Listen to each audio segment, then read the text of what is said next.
Donc Bottom, c'est l'idée de mon père, Guy Zins, qui a travaillé en fait toute sa vie dans le monde de l'industrie, qui est ingénieur en mécanique à la base et qui s'est un jour levé un matin en se disant, en se disant qu'il faudrait faire un bateau.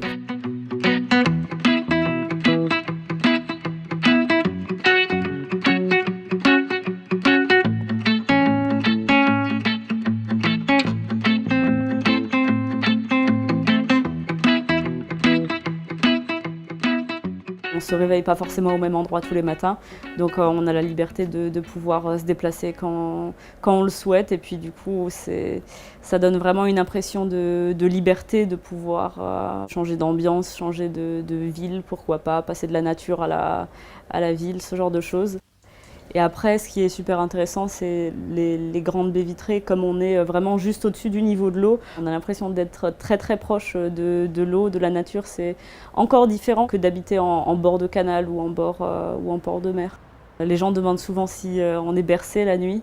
Alors éventuellement s'il y a du passage de bateau, mais sinon ça tangue très peu.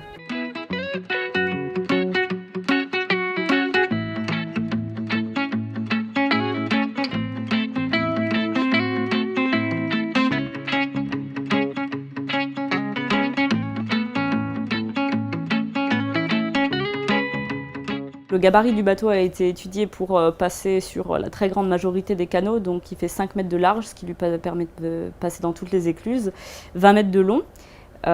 Donc ça permet aussi de le piloter avec un simple permis fluvial qui est très simple à obtenir. Donc on a une plateforme de 100 mètres carrés sur lesquels on a 65 mètres carrés habitables et en tout 60 mètres carrés de terrasse en comptant les 2 terrasses qu'on a sur le pont supérieur. Là, on est sur le toit du bateau, où on a 15 panneaux solaires qui est donc la source d'énergie principale. On a un parc de batteries qui est stocké dans les flotteurs et qui alimente tout le bateau en énergie. Donc d'une part les moteurs et d'autre part toute la consommation domestique, alors ça va être la télé, les lumières, le réfrigérateur, etc. Et ces batteries, elles sont donc rechargées en premier lieu par ces panneaux. En deuxième lieu, on peut se brancher à quai comme une voiture électrique pour recharger les batteries. Et en troisième lieu, je dirais en solution de dépannage, on a une génératrice qui, lorsqu'on enchaîne plusieurs jours de mauvais temps et qu'on n'a pas accès à une prise de quai, nous permet de recharger les batteries tout de même pour rester indépendant.